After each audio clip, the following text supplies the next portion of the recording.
ଉଠେଇକିରି ଜବରଦସ୍ତି ଇଏ କଲେ ମୁଁ କ'ଣ କରିବି?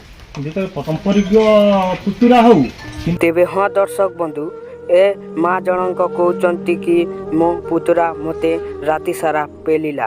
ତେବେ ହଁ ଦର୍ଶକ ବନ୍ଧୁ ଏ ମା ଜଣଙ୍କ କହୁଛନ୍ତି କି ମୋ ପୁତୁରା ମୋତେ ରାତି ସାରା ପେଲିଲା।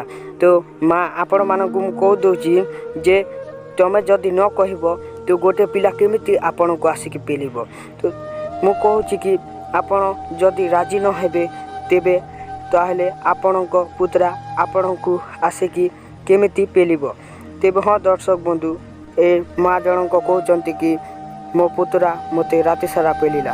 ତେବେ ହଁ ଦର୍ଶକ ବନ୍ଧୁ ଏକଥା ବି ସତ, କାହିଁକିନା ଆଜିକାଲିକା ପିଲା ଟୁକିଲମାନେ ସବୁ କଣା ପାଇଁ ଭଣା ହେଇଯାଉଛନ୍ତି। ଏବେ ହଁ ଦର୍ଶକ ବନ୍ଧୁ ଆଜିକା ପିଲା ଝିଅମାନେ ଏ ଲଭ୍ ପ୍ରେମ ଏସବୁ ଚକ୍କରରେ ପଡ଼ିକି ପୁରା ଫାଲତୁ ହେଇଯାଉଛନ୍ତି। ଏବେ ହଁ ଦର୍ଶକ ବନ୍ଧୁ ଆପଣଙ୍କ ରାୟ କମେଣ୍ଟରେ ଜଣାନ୍ତୁ କି ଆପଣ ଏଇଟା ଭୁଲ ନା ଠିକ୍। ତେବେ ହଁ ଦର୍ଶକ ବନ୍ଧୁ ଦର୍ଶକ ବନ୍ଧୁ ଆଜିର ଭିଡ଼ିଓ ଏତିକି। ଭିଡ଼ିଓ ଯଦି ଭଲ ଲାଗିଲା ଭିଡ଼ିଓକୁ ଲାଇକ୍ ଚ୍ୟାନେଲକୁ ସବସ୍କ୍ରାଇବ୍ କରିବାଟା ଭୁଲିବେନି। Zero report Bajrang TV.